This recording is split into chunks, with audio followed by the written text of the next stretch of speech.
अस्सलामुअलैकुम दोस्तों और साथियों, उम्मीद है आप लोग खैरियत से होंगे।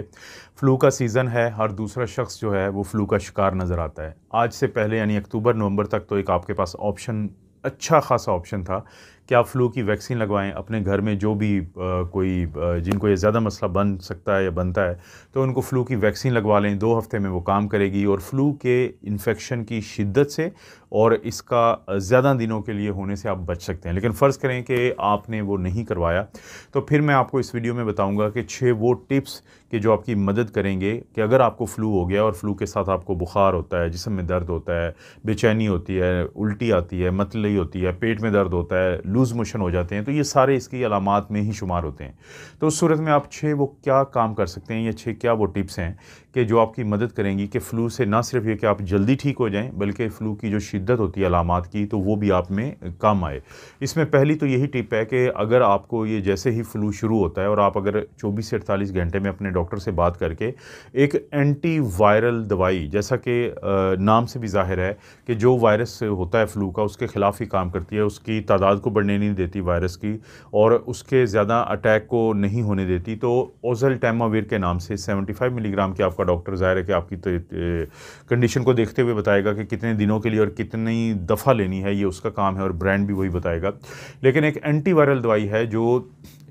वायरस को रोकती है और जितना जल्दी ये शुरू हो जाएगी उतना ज़्यादा इसका फ़ायदा होता है और जितना इसको लेट करते हैं तो इतना ज़्यादा फ़ायदा नहीं होता। तो टिप नंबर 1 क्या है कि आप अपने डॉक्टर से फ़ौरी बात करें और वो फिर आपको एंटीवायरल दवाई जो है वो लिख के देंगे, जो आपको मार्केट से मिल जाएगी।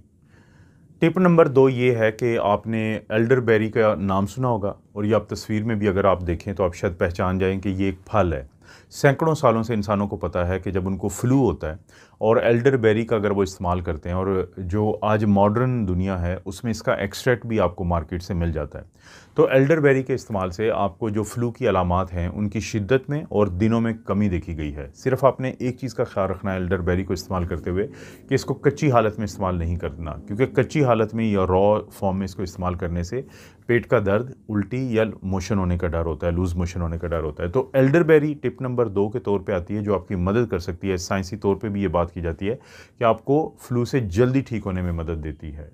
टिप नंबर के तौर पे हम बात करेंगे कि जो अलामात का इलाज होता है, जब आपको फ्लू होता है तो इसके साथ साथ जिस्म में दर्द होता है, बुखार होता है, सर में दर्द होता है, टांगों में दर्द होता है, पट्ठों में दर्द होता है, तो उसके लिए आपके पास 2 अच्छे ऑप्शन होते हैं। एक तो होता है सादा एनाल्जेसिक, सिंपल, यानी कि जो दर्दों की दवाई जिसको हम कहते हैं पैरासीटामोल। सारे लोग इसके नाम से वाकिफ़ हैं कि ये बुखार की दवाई, दर्द की दवाई के तौर पर जानी जाती है। ये पाकिस्तान में पैरासीटामोल 500 मिलीग्राम की आती है और हम कहते हैं कि आप एक दिन में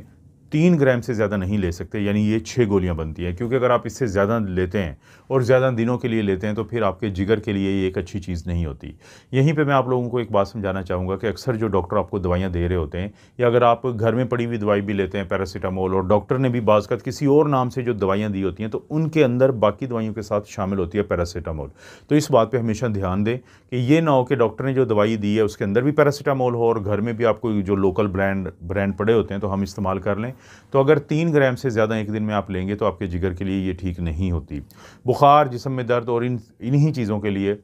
एनाल्जेसिक यानी जो पेन किलर है, इसकी जो अगली कैटेगरी है जो ज़्यादा फ़ायदा देती है उसको हम कहते हैं आइबुप्रोफेन या non steroidal anti inflammatory drugs या एनसिड्स। ये भी घरों में पड़ी होती है, ओवर द काउंटर है, डॉक्टर की पर्ची के बगैर भी आपको ये चीज़ मिल जाती है। 200 मिलीग्राम की भी होती है, 400 मिलीग्राम की भी होती है। तो ये आपकी सोजिश जो हुई होती है फ्लू के साथ और आपको ये मसला बना होता है सारा, तो उसमें भी काफ़ी मदद करती है। ख्याल क्या रखना है कि कम दिनों के लिए इस्तेमाल करें और बहुत ज़्यादा डोज ना इस्तेमाल करें, ख़ासतौर पर ज़्यादा दिनों के लिए, क्योंकि अगर आप ऐसा करेंगे फ़ायदा तो इसका हो जाता है आपको इस तरह की सूरत हाल में जो फ्लू वाली ये सारी अलामात होती हैं। लेकिन ज़्यादा दिनों के लिए ज़्यादा डोज़ में अगर आप इस्तेमाल करते हैं तो आपके गुर्दे के लिए ठीक नहीं होती, आपके जिगर के लिए ठीक नहीं होती और मैदे के लिए ठीक नहीं होती। तो इसलिए ये दोनों जो चीज़ें अलामात के लिए तो बेहतर हैं, लेकिन फिर भी आपको थोड़ा मुहतात रहना पड़ेगा। इसके बाद बारी आती है कि आपकी एक और अलामत होती है कि जिसके हाथों आप बहुत परेशान होते हैं, वो होता है स्टफ़ी नोज़, यानी आपका जो नाक होता है फ्लू के दिनों में वो बहुत बंद होता है और आपको समझ नहीं आ रही होती कि आप इसको कैसे खोलें। देखें, डॉक्टर आपको जो मुख्तलिफ़ किस्म की दवाइयाँ देते हैं और घरों में जो दवाई पड़ी होती है उसके अंदर एक चीज़ होती है जिसको हम कहते हैं सूडोएफिड्रिन। अब जो सूडोएफिड्रिन है वो मदद करती है आपके नाक को खोलने में, लेकिन इसके साथ एक मसला होता है कि सूडोएफिड्रिन को अगर आप 2 या 3 दिन से ज़्यादा लेते हैं तो उसके बाद इसकी ही वजह से नाक भी बंद होना शुरू हो जाता है, जिसको हम राइनाइटिस मेडिकोमेंटोजा कहते हैं। इसलिए इस तरह की जो दवाई है सूडोएफेड्रिन टाइप की, उसको ज़्यादा दिन के लिए आप मत लें या नहीं ले सकते। इसके मुकाबले में एक ऑक्सीमेटाजोलिन होती है, ये स्प्रे मिलते हैं, डॉक्टर आपको ये स्प्रे देता है। उसके ऊपर अगर आप देखेंगे तो ये लिखा होता है, तो वो आपका नाक भी खोलता है और कम अज़ कम उसके साथ ये मसला नहीं होता कि रीबाउंड जो एक नेज़ल स्टफीनेस होती है कि दवाई की वजह से भी जो नाक बंद होना शुरू हो जाता है, तो वो मसला कम अज़ कम इसके साथ नहीं होता। और फ्लू के साथ साथ जो लोगों को खांसी हुई होती है वो भी काफ़ी परेशान कुन होती है। अब आपको उसके लिए जो दवाई दी जाती है खांसी के लिए, वो 2 टाइप की होती है, या एक ही दवाई के अंदर 2 चीज़ें होती हैं। एक को हम कहते हैं कि कफ सप्रेसेंट, कि जो आपकी खांसी को दबाती हैं, तो जैसे डेक्स्ट्रोमेथॉर्फिन एक बड़ी मशहूर है। लेकिन देखें, ऐसे मौक़ों पे आमतौर पे खांसी को दबाने वाली ये कफ सप्रेसेंट जो दवाई होती है, तो वो ज़्यादा फ़ायदा नहीं देती। इसके मुकाबले में वो दवाई जो रेशे को बाहर निकालती है, जिसको हम एक्सपेक्टोरेंट कहते हैं, गुआफेनिसिन है मिसाल के तौर पे, तो वो आपको ज़्यादा फ़ायदा देती है। तो जो ज़ुकाम की खांसी होती है, तो उसमें कोशिश ये करें कि अगर आपको डॉक्टर ने कोई दवाई दी हुई है और आप उसको इस्तेमाल करना चाहते हैं, तो इस चीज़ को देख लें कि जो रेशा को पतला करके निकालने वाली दवाई होती है, ये सिरप होता है, तो वो फ्लू के दिनों में ज़्यादा मदद करता है बनिस्बत उसके जो आपकी खांसी को रोक देगा, क्योंकि उससे आपको मसला ज़्यादा बनेगा, जल्दी बेहतर नहीं होगा। अगली जो टिप है उसका ताल्लुक़ है पानी से, क्योंकि जब आपको फ्लू होता है, उसके साथ बुखार है, उल्टी है या लूज़ मोशन है, तो तब भी आपको पानी की कमी के होने का डर होता है। लेकिन अगर ये ना भी हों, तो फ्लू के दिनों में जो आपकी पूरी सूरत हाल बनी होती है, तो उस वक़्त आपका ज़्यादा दिल नहीं कर रहा होता कुछ खाने पीने को, और ख़ास तौर पे फिर उन दिनों में आप पानी की कमी का शिकार हो सकते हैं। और क्योंकि अगर मैं पाकिस्तान की बात करूं, तो हम लोग फ्लू के दिनों में ज़्यादा चाय, कॉफ़ी और इस टाइप की चीज़ें लेते हैं, तो वो भी डायूरेटिक होती हैं, पानी को निकालती हैं। तो आपने ये ज़रूर ज़हन में रखना है कि आपने पानी जो है वो ज़्यादा पीना है, ताकि आप पानी की कमी का शिकार ना हो। और आप चाय पीनी भी है तो आप हर्बल चाय लें, उसके अंदर थोड़ा शहद डाल लें, जिससे आपको फिर पानी की कमी नहीं होगी। और कोशिश करें कि सॉफ्ट ड्रिंक्स और इस तरह की चीज़ें आप कम से कम लें, क्योंकि जितना ज़्यादा आपके जिस्म में शुगर होगी, उतना ज़्यादा फ्लू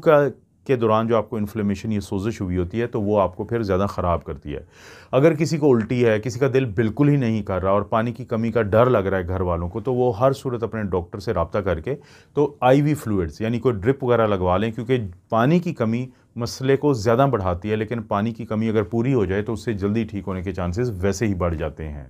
और सेकंड लास्ट जो टिप है वो है आपकी खुराक के बारे में। उन दिनों में जब आपको फ्लू हुआ हो, अगर आप बहुत ज़्यादा प्रोसेस्ड खाने खाएं, अगर आप मार्केट के खाने खाएं, अगर आप तली हुई चीज़ें खाएं, अगर आप जो चटपटी चीज़ें होती हैं वो खाते हैं, तो इससे आपको उल्टियाँ ज़्यादा आने का या लूज़ मोशन ज़्यादा आने का ख़तरा बढ़ जाता है, क्योंकि आपका मुदाफ़िती निज़ाम पहले ही एक जंग लड़ रहा होता है। तो उस सूरत में हमें अपने पूरे जिस्म को वो खुराक देनी है जिसको वो आसानी से हज़म कर सके। तो कोशिश ये करें कि जो कुदरती खुराक होती है, जिसमें फल भी हो सकता है, जिसमें कुछ वो चीज़ें भी हो सकती हैं जो कुदरती हों, चाहे वो रोटी हो, ब्रेड हो, हल्की खुराक खाएँ, कुदरती खुराक खाएँ, ऐसी खुराक खाएँ कि जिसके अंदर एंटीऑक्सीडेंट भी हो, फाइबर भी हो, हाइड्रेशन भी हो, मिनरल भी हो, विटामिन्स भी हो, न्यूट्रिशन भी हो। लेकिन बाज़ारी और तली हुई चीज़ें जो हैं ऐसे मौक़ों पे, और जो मीठी चीज़ें ख़ास तौर पे, वो कम से कम खाएँ। अच्छा, जो आखिरी टिप है उसको समझाने के लिए मैं एक एग्जांपल देता हूँ आपको, कि आप एक शहर में रहते हैं, उस शहर को समझें कि आपका पूरे जिस्म का सिस्टम है, और कोई दुश्मन जो है उस शहर पे हमला कर देता है, तो आप ये दुश्मन समझें कि वायरस है। तो आपकी जो दिफाई सिस्टम होता है, आपका जो सिक्योरिटी सिस्टम होता है, अब जो आपके शहर को बचाने के लिए जो आर्मी है, अब वो उससे लड़ना शुरू कर देती है शहर के इर्द गिर्द या शहर के अंदर। यानी आपका जो इम्यून सिस्टम है वायरस से लड़ रहा है, और आपकी जिस्म जो है वो एक शहर है। तो जो शहरी हैं वो क्या करेंगे, वो इंडोर रहेंगे, वो ज़्यादा से ज़्यादा अंदर रहेंगे ताकि नुकसान ना उठाना पड़े। यही हम कहते हैं कि जब आपका ये फ्लू का वायरस आपके अंदर चला गया है, अब उसने कुछ दिन लेने हैं, 5 दिन लेने हैं, 7 दिन लेने हैं, 8 दिन लेने हैं, और आपका मुदाफ़िती निज़ाम इस दौरान उसके साथ लड़ाई करेगा उसको भगाने की।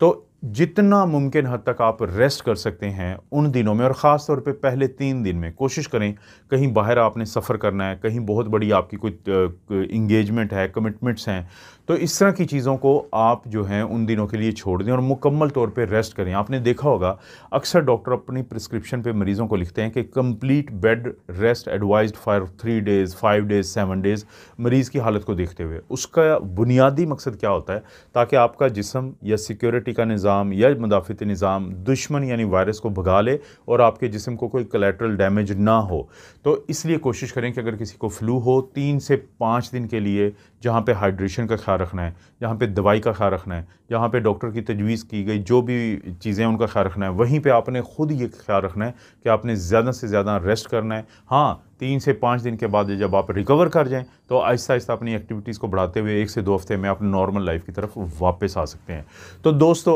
ये हैं, अगर आपको फ्लू वायरस हो गया या फ्लू की इन्फेक्शन हो गई है तो उससे बचने के लिए वो टिप्स जो साइंसी तौर पे साबितशुदा हैं कि वो आपकी हेल्प करती हैं। इस तरह की वीडियोज़ मैं बनाता रहता हूँ। वीडियो को लाइक करें, चैनल को सब्सक्राइब करें, अच्छा सा कमेंट करें और कोई वीडियो या ये वीडियो शेयर के काबिल है तो किसी भी सोशल मीडिया प्लेटफॉर्म पे शेयर कर दें जहाँ पे इस तरह की वीडियोज़ को देखने वाले लोग दिलचस्पी रखते हों। आप अपना और अपनी फैमिली का ख्याल रखें। अल्लाह ताला आपको और आपकी फैमिली को हर किस्म की बुराई, बीमारी और आजमाइश से महफूज रखे।